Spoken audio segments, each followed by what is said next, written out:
What's up guys, my name is Ryan. I'm a big lover of tech and DIY, and especially when those two combine.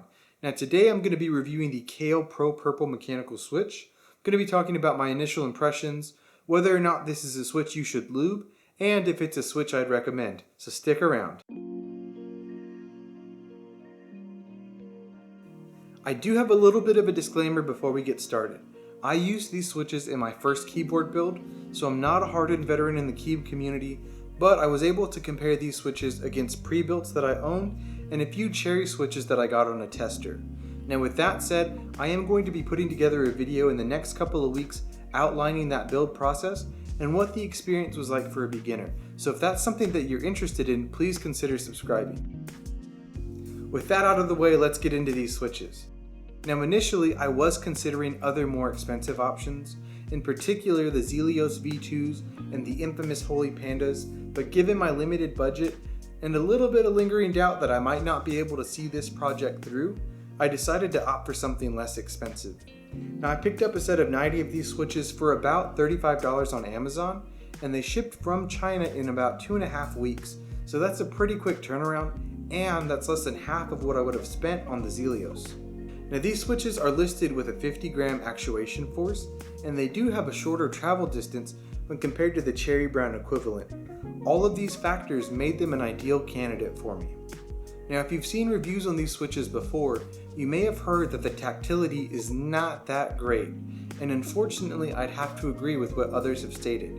They've got a high tactile bump, and after that initial bump, they start to feel like a linear switch. This is not ideal for me, but what I can say is they do provide enough tactility to prevent accidental key presses that I tend to have when I'm using a linear switch. I know some people combat this with heavier springs, but I was a little concerned that it might cause fatigue over extended gaming or typing sessions. While I knew it was going to be a time-consuming process, I was not quite prepared for how arduous of an experience lubing these switches would be. It took me forever. What I really was hoping to accomplish was to eliminate the ping that I was hearing, and I gotta say, it brought the sound down to a nice level, no more ping, and interestingly, the only thing that I feel like it changed in terms of the switch feel was actually on the upstroke. Now before, when you were releasing the key press, you could feel the feet disengage pretty heavily, and what this did was it actually just kind of smoothed out that process. You might be asking, did that make it feel like a less tactile switch? And maybe a little bit, but now it feels like a more premium switch, whereas before it was just kind of a little awkward.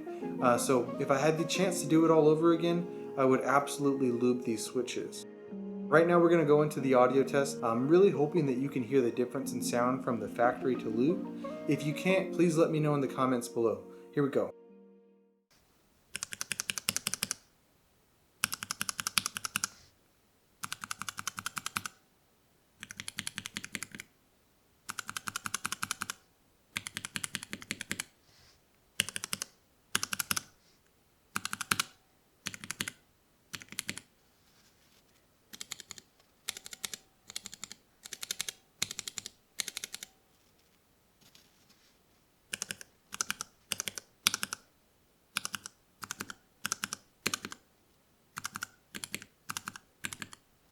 To wrap things up, I'm going to keep this quick.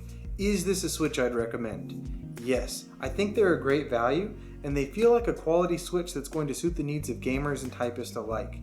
It may not be a market that any of us were asking for, but I think many will find they strike a nice balance. And if you really want to elevate this switch, it's going to take a few hours to lube them, but if you're willing to do so, you're going to be much happier with this switch overall.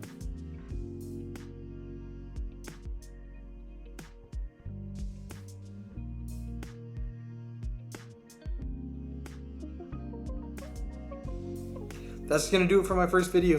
Thank you so much for sticking around.